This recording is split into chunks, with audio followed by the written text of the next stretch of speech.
Hello YouTube and welcome to Legends Gaming. Today we're bringing you Dimir Rogue Mill. Since Arena's having a lot of issues, we're going to do our deck tech a little different today. I'm going to break down the Dimir Rogue deck for you.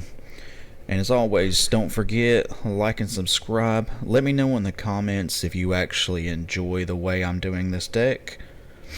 And let's get into it. Early plays. Okay, so in our 1-drop slot, we have Thieves Guild Enforcer, which reads Flash. Whenever Thieves Guild Enforcer or another rogue enters the battlefield under your control, each opponent mills 2. I love that they're using the mill text word now, instead of having to write out, put the top card of your library down in the bottom. But I digress. As long as an opponent has 8 or more cards in the graveyard, Thieves Guild Enforcer gets +2/+1 and has Death Touch. So you're going to be milling your opponent quite often, so this will be a good 1-drop beater to get on the board immediately, plus to start your mill process. Now on to Merfolk Windrobber. It has flying. Whenever Merfolk Windrobber deals combat damage to a player, that player mills a card. There's not going to be a lot of times where you're actually going to be able to get damage in. Your focus is actually going to be having blockers and milling your opponent out. His second effect, though, sacrifice Merfolk Windrobber, draw a card. Activate this ability only if your opponent has 8 or more cards in their graveyard. Yet again, you're going to be putting a lot of cards in your opponent's graveyard, and they are going to be doing the same, trying to stop what you're doing. So this is pretty much a free draw, which in the colors black and blue, you're really going to need. Which brings us to Zulaport Duelist, which reads Flash. When Zulaport Duelist enters the battlefield, up to 1 target creature gets -2, -0 until the end of the turn. This controller mills 2 cards. So this is great for flashing in when you're being attacked to either A, take no damage, or take 2 less damage than you normally would. Also, Concerted Defense, and also in the 1-drop slot, instant counterspell. Counter target non-creature spell unless its controller plays 1, plus the additional 1 for each creature in your party. The party here is a new mechanic for Zendikar Rising. Your party consists up to 1 of each Cleric, Rogue, Warrior, and Wizard. You're going to see these keywords a lot in this set, and with your deck mainly being rogues, it could be a 1 counterspell to make them pay 2 out, and maybe they don't even have the 2 to play. The 2-drop slot. Okay, so everybody should have seen this coming.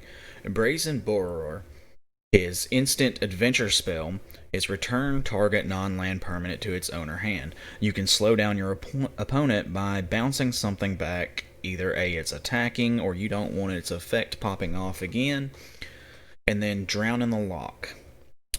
Its text reads, choose 1. Counter target spell with converted mana cost less or equal to the number of cards in its controller's graveyard. They're going to have a pretty big graveyard, so it's going to be a 2-drop counter spell for you.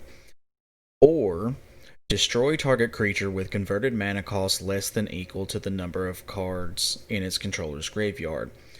This could be a pretty impressive kill spell. We're running 4 of each of them, so you should be able to hit these pretty easy. Now for a new 2-drop out of the new sets, we're running a 4 of Soaring Thought Thief. He has flash and flying, and he reads, as long as an opponent has 8 or more cards in your graveyard, easy to do, rogues you control get +1/+0. This is going to give you the ability to start fighting back and put pressure on your opponent. It also reads, whenever 1 or more rogues you control attack, each opponent mills 2 cards. So if you have your 1-drop rogue and then Soaring Thief on next turn, you swing out with both of them, they are milling 2 every time you attack. They're going to want to kill this card. The 3-drop slot. Okay, so now we have our 3-drop slot. We've got Nighthawk Scavenger running a 4 of, Flying Death Touch Lifelink. This is a pretty impressive card. Nighthawk Scavenger's power is equal to 1 plus the number of card types among the cards in your opponent's graveyard. So this would count for instants, sorceries, enchantments. Each one of the card types, he gets that plus 1, and he's got a 3 in the defense. Also, we're running Glasspool Mimic. Now, if you notice, this is actually a flip card. On the back side of this card, it can be a land. But when you draw it out of your deck, you will be drawing Glasspool Mimic, and when it is in your hand, you can choose to play it as a land or play the Glasspool Mimic for three. The card is a Shapeshifter Rogue. You may have Glasspool Mimic enter the battlefield as a copy of a creature you control, except it's a Shapeshifter Rogue in addition to its other types.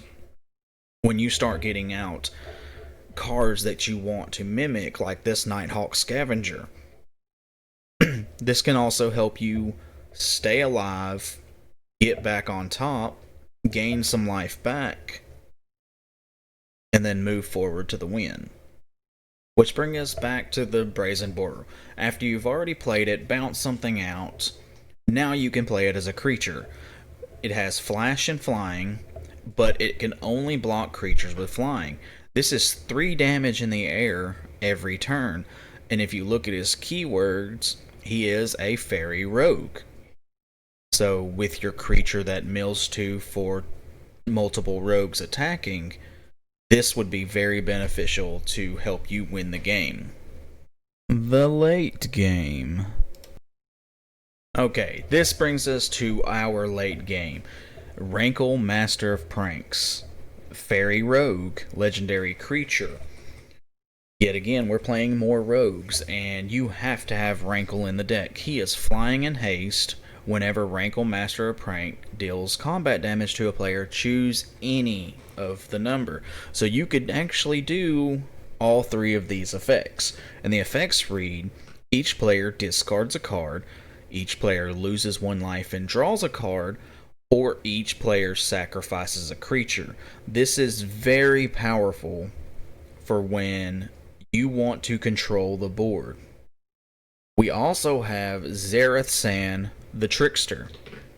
He is Flash. Now you can bring him out for 1 less, and that's why I put him in the 4-drop slot. It says, pay 2 blue-black. Return an unblocked attacking rogue you control to its owner's hands. Say, Rankle.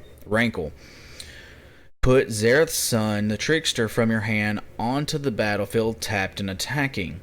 You could also, your little 1-drops or Brazen Burr, if you want to kick off that effect again, bouncing another creature. But he also reads, when Zareth San deals combat damage to a player, you may put target permanent card from that player's graveyard onto the battlefield under your control. You can start stealing your opponent's most powerful creatures and using them against them. And for the last card in the 4-drop slot, you've got Agadeem's Awakening / Agadeem, the Undercrypt. As far as the Awakening, this is a really powerful effect at the late game when you do have a lot of mana. It is a sorcery, but it reads, return from your graveyard to the battlefield any number of target creature cards that each have different converted mana cost of X or less. So from what we've seen, you could bring back Rankle and Zareth San if you just pay X of 5.